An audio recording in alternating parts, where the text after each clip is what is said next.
rumeksa ingsun lakune stangaya wara kelawan mekak hawa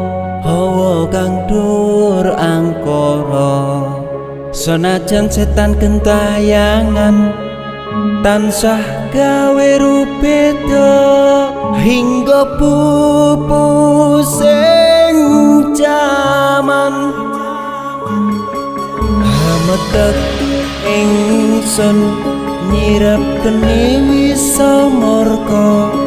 maperhardaning panca saben ules sing netra linambaran sih kawelasan